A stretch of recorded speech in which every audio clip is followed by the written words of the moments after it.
요한계시록 19장 7절부터 9절 말씀. 우리가 즐거워하고 크게 기뻐하며 그에게 영광을 돌리세. 어린 양의 혼인기약이 이르렀고 그의 아내가 자신을 준비하였으므로 그에게 빛나고 깨끗한 세마포 옷을 입도록 허락하셨으니 이 세마포 옷은 성도들의 옳은 행실이로다 하더라. 천사가 내게 말하기를 기록하라. 어린 양의 혼인잔치에 청함을 받은 자들은 복이 있도다 하고 또 내게 말하되 이것은 하나님의 참되신 말씀이라 하기로. 자, 오늘은 나팔절 6번째 시간으로 넘어갑니다. 우리는 계속해서 나팔절의 의미를 살펴보고 있습니다. 그런데 그 의미 가운데서도 오늘은 가장 중요한 의미를 우리에게 성경은 가르치고 있습니다. 그게 뭘까요? 나팔절은 우리의 주님과의 혼인잔치의 날이라는 것입니다. 그것이 성경이 기록하고 있는 매우 중요한 이야기입니다. 계시록 19장 7절부터 9절까지 보니까 우리가 즐거워하며 크게 기뻐하여 그에게 영광을 돌리세. 어린 양의 혼인 기약이 이르렀고 그 아내가 예비되었으니 아내가 누구입니까? 교회입니다. 여러분과 저입니다. 그에게 허락하사 빛나고 깨끗한 세마포를 입게 하셨은즉 이 세마포는 성도들의 옳은 행실이로다 하더라. 천사가 내게 말하기를 기록하라. 어린 양의 혼인잔치에 청함을 입은 자들이 복이 있도다 하고 또 내게 말하되 이것은 하나님의 참되신 말씀이라 하기로. 뭔 이야기입니까? 나팔절의 시대에 주님이 공중으로 재림하셔서 성도들을, 다시 말해서 하나님의 교회를, 신부를 공중으로 끌어올려서 공중에서 어린 양의 혼인잔치가 이루어진다는 이야기입니다. 예수님께서는 그래서 그의 생의 마지막 십자가에 달리기 전에 그의 제자들을 불러 모으고 계속해서 혼인잔치에 대한 천국 비유를 우리에게 들려주고 있습니다. 영원한 천국은 마치 혼인잔치로부터 시작되는 것이라는 것을 우리에게 성경은 말하고 있으면서 이 혼인잔치에 참석하지 못한 자들이 이를 갈며 부들부들 떠는 때도 올 것이다. 우리는 우리 자신을 준비해야 된다. 나팔절은 바로 그 주님이 공중으로 재림하시는 그 시전을 우리에게 보여주는 나팔소리다. 경고의 나팔이다. 곧 신랑 되신 예수님이 오신다. 신부된 우리가 올라갈 것이다. 우리 자신을 정결하게 준비해야 된다는 이야기를 하는 것이죠. 여기서 우리는 하나님의 구원의 큰 비밀을, 구속의 계시를 이 혼인잔치를 통해서 우리가 볼 수가 있습니다. 유대인들은 이 나팔절을 혼인잔치의 시작으로 여깁니다. 그래서 이 유대인의 혼인 예식에 대해서 알아야 됩니다. 몇 가지 단계로 나누어집니다. 구체적으로 다 나온다는 것은 더 자세하게 나눌 수 있지만 이렇게 몇 가지로 나눠봅시다. 첫 번째는 시투긴이라는 단계입니다. 이것은 아버지가 신부를 고릅니다. 유대인의 간섭에 의하면 물론 요즘은 젊은 사람들이 눈에 맞으면 서로 마음에 들어서 아버님께 데려가 가지고 신부를 보여주고 결혼하고 싶습니다. 이렇게 하겠지만은 고대적으로 전통적으로 또 그것이 저는 옳다고 생각하는데 아버지가 신부를 고릅니다. 마치 아브라함이 이삭을 위해서 신부를 구하기 위해서 자기 종을 보낸 것처럼 말이죠. 신부는 한 번도 신랑이 본 적이 없지만은 신랑의 아버지가 가져온 세 가지를 보고 결정을 합니다. 첫 번째가 뭔지 아십니까? 지참금. 얼마나 많은 지참금을 나를 위해 준비했는가. 두 번째는 정혼계약서. 영원히 변치 않겠다는 정혼계약서. 세 번째, 포도주를 가져옵니다. 그 포도주가 맛이 있는지 없는지를 살펴봅니다. 이것이 모두 의미가 있는 이야기입니다. 그래서 첫 번째 단계 매우 중요한 것은 신랑의 아버지가 신부를 고르는 단계라는 거예요. 신부는 한 번도 본 적이 없습니다. 마치 베드로전서 1장 8절 9절에서 우리 예수님 본 적이 없잖아요. 예수를 너희가 보지 못하였으나 사랑하는도다. 이제도 보지 못하나 믿고 말할 수 없는 영광스러운 즐거움으로 기뻐하니 믿음의 결국 곧 영혼의 구원을 받음이라. 우리 신랑 되신 예수님을 사실 눈으로 본 적이 없습니다. 영어로 우리가 그분을 영접한 적이 있지만은 그러나 실질적으로 얼굴로 본 적이 없습니다. 그런데도 그분을 우리의 신랑으로 모셔드리는 단계, 그것이 결혼의 출발점이라는 거예요. 아버지, 성부 하나님께서 신랑을 위해서 여러분과 저를 신부로 선택하는 단계가 되었다는 것이죠. 우리는 아직 신랑을 보지 못했지만은 기뻐한다는 것이죠. 그런데 왜 포도주를 줍니까? 포도주의 상징은 뭡니까? 보배로운 피입니다. 피의 구원입니다. 베드로전서 1장 18절 19절에 너희가 알거니와 너희 조상의 유전한 망령된 행실에서 구속된 것은 금이나 은같이 없어질 것으로 한 것이 아니요 오직 흠 없고 점 없는 어린 양 같은 그리스도의 보배로운 피로 한 것이니라. 어린 양의 혼인잔치에 들어감을 넉넉히 얻는 자는 누구인가? 어린 양의 보배로운 피로 씻음을 받은 자이다. 그 피가 무엇이냐? 포도주를 상징한다. 그 피는 정말 아주 귀하고 가장 맛있는 피가 되어져야 한다. 우리를 구속할 만한 가치가 있는 값진 포도주, 값진 피, 예수 그리스도의 흘리신 십자가의 구속을 상징하는 것입니다. 이렇게 지참금과 그리고 정혼계약서 그리고 포도주를 가지고 간다 그랬죠. 자, 좀 구체적으로 살펴봅시다. 그 첫 번째 단계는 이거를 시투긴, 아버지가 신부를 고르는 단계, 이게 유대인의 결혼 단계 첫 번째. 두 번째 단계에서는 모하르라고 합니다. 이것은 신랑이 지참금을 지불합니다. 이 지참금이 뭘까요? 십자가 위에서의 구속입니다. 피를 흘려서 우리 죄와 저주를 대신 자르신 그것을 주님은 우리를 위해서 지참금으로 주신다는 것입니다. 그 이외에 무엇이 필요할까요? 우리 죄를 사하기 위해서 대속의 죽음을 죽으신 그 대속의 값 이외에, 값을 치르신 그 이외에 무슨 다른 지참금이 필요할까요? 그로 인해서 구원받고 그로 인해서 영원한 생명을 얻고 그로 인해서 영원한 하나님의 나라에 들어가는 축복을, 영원한 축복을 얻게 되었으니 그거보다 더한 지참금이 어디 있을까요? 그 순간 이제 이 신부는 그의 가족에서 벗어나서 신랑의 소유가 되는 것입니다.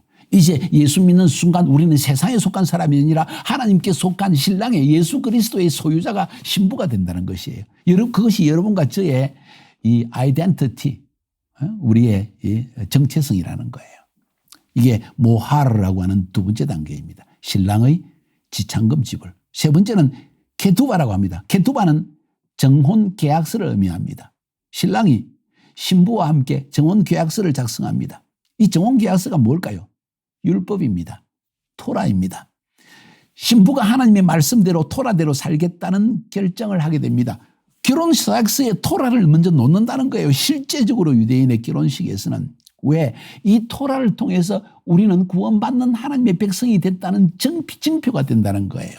그런데 놀랍게도 구약 성경에서 이스라엘 백성들은 시내산에서 하나님과 정혼계약서를 체결했습니다.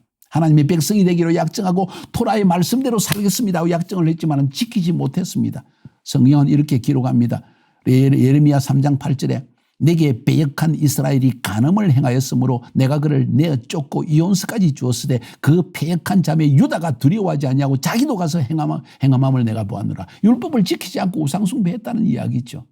신랑과 신부가 정혼계약서를 했는데 신부가 그 정혼계약서를 어겼다는 것입니다. 그래서 이스라엘은 하나님의 심판을 받아서 아수리아와 그리고 바벨론의 포로가 된 것이죠. 심판받았다는 것입니다. 정혼계약서를 파기했다는 것입니다. 그러면 이제 버림받았습니까? 한번 들어봅시다.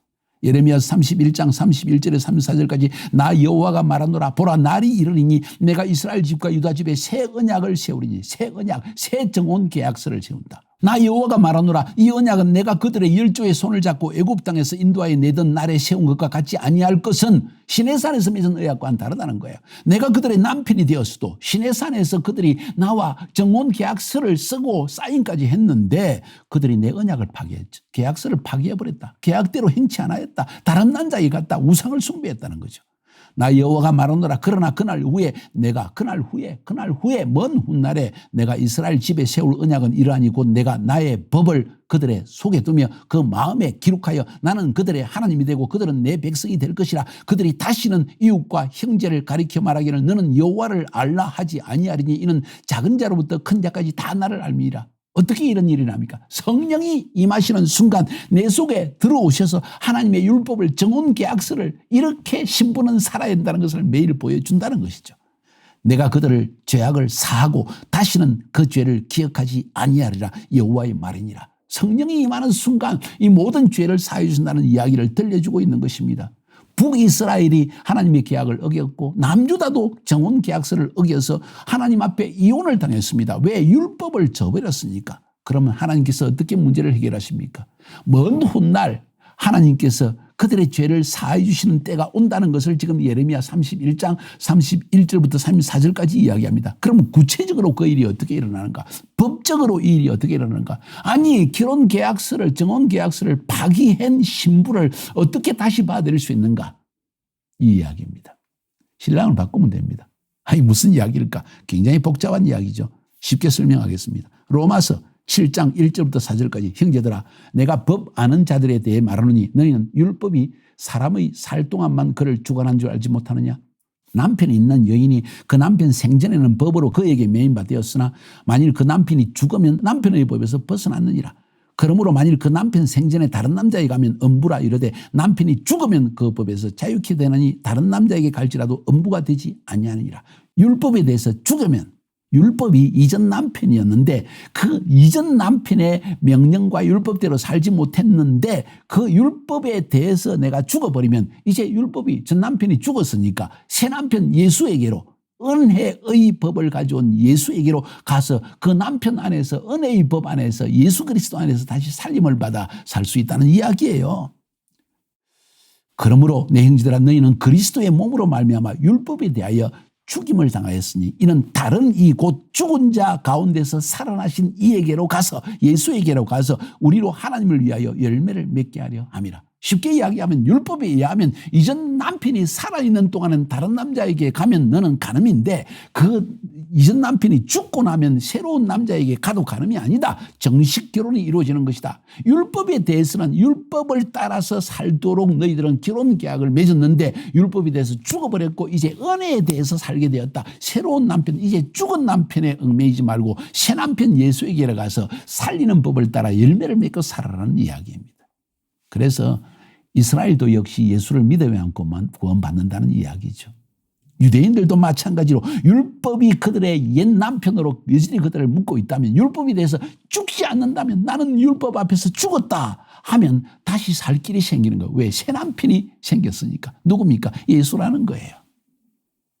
놀라운 비밀을 사도 바울은 로마서에서 우리에게 말하고 있는 것입니다. 사랑하는 여러분, 어린 양의 혼인잔치 이제는 다시 하는 잔치라는 거예요. 시내산에서 맺은 잔치가 아니고 이제는 공중에서 우리의 메시아 되신 예수 그리스도가 재림하셨을 때 공중으로 재림하셨을 때 땅에서 끌려 휴거를 함을 받은 우리가 공중에서 혼인잔치 새로운 잔치 이제는 율법을 따라 살았는데 이제는 은혜를 따라 사는 새로운 남편을 맞이하는 새 잔치가 이루어진다는 것을 성경은 말하고 있는 것입니다. 이게 바로 정혼계약서입니다.